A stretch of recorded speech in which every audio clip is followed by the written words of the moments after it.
You know what's interesting? I just did a video called Operation Protect the White Boy when I was talking about that individual named Glenn Wrestler down in Florida.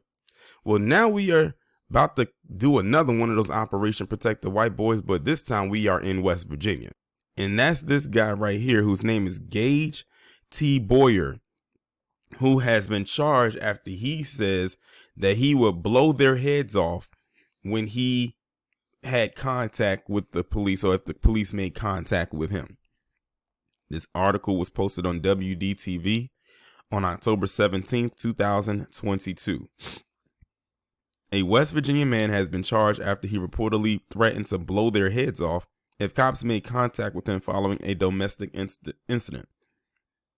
Officers from the Hancock County Sheriff's Office responded to a domestic violence call on Sunday in New Cumberland, according to HCSO. Upon their arrival, officers said they saw a man with lacerations on the side of his head. Witness said Gage T. Boyer, age 21, inflicted the injury and was inside of the home on Shady Glen Road. Officers tried to make contact with Boyer, but received no response. Someone who had been inside the home said Boyer went inside, retrieved a shotgun and rifle, and said if the cops came inside to get him, he would blow their heads off.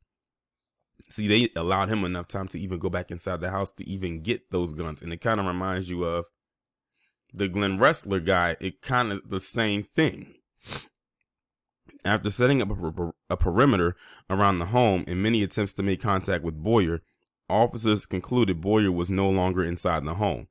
Officers later located him on Kings Creek in Weirton and took him into custody. Boyer allegedly said he ran away from the home after hearing approaching sirens and ran across a field and through the woods. Boyer has been charged with domestic battery. He is being held at the Northern Regional Jail on a $7,500 bond. At 10%, with $750, he can definitely find that, and he'll probably be out in no time. Let's focus on that part right quick before we do anything else. $7,500 bond after he did all of that is what he gets. Again, like that Glenn Wrestler I just talked about, that is him flexing the privilege that he knows he has that many of them claim that they do not have. I wish they would stop saying that they don't have it, knowing damn well that they do. They flex it every chance they get. And this is happening in West Virginia too, so it's a huge PC population out there. I can remember the last time I went out there, and I think the only time I ever went out there was when I went to the casino.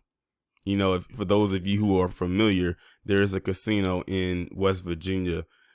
I don't know what it's called now because I haven't been out there in years.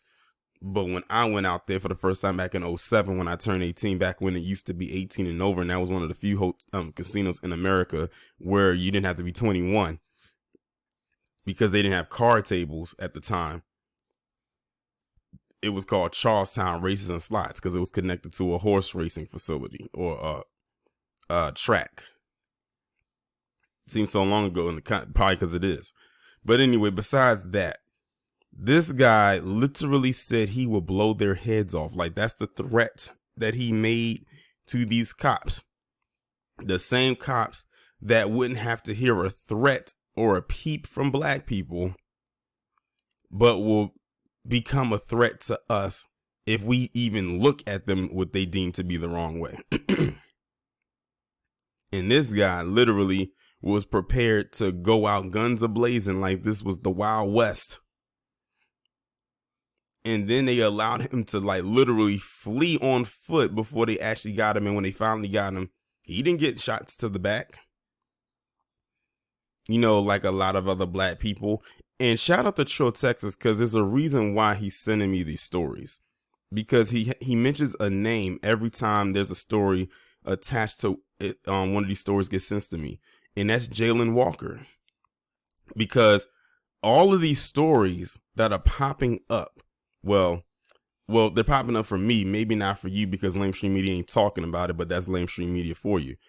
He keeps putting Jalen Walker's name there because when Jalen Walker fled, they couldn't wait to open fire on him and say, oh, they were justified in them shooting him in the back.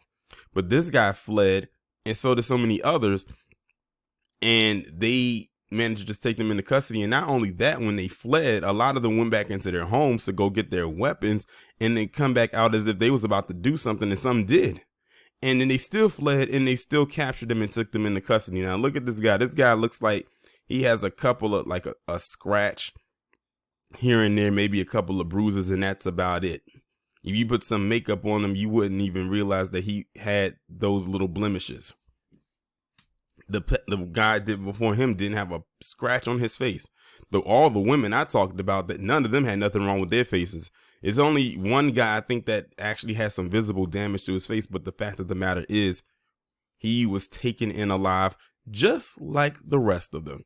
I have yet to come across a video where any of them have committed this act in which this is going on, and they met the same fate that a black person would. I have yet to see it. Not saying that it doesn't exist, because it probably does, but it's like, let's be real here. It's like catching a needle in a haystack. But they want us to believe that there's fair and equal treatment across the board. That is a bed of lies that they tell themselves and that they tell us.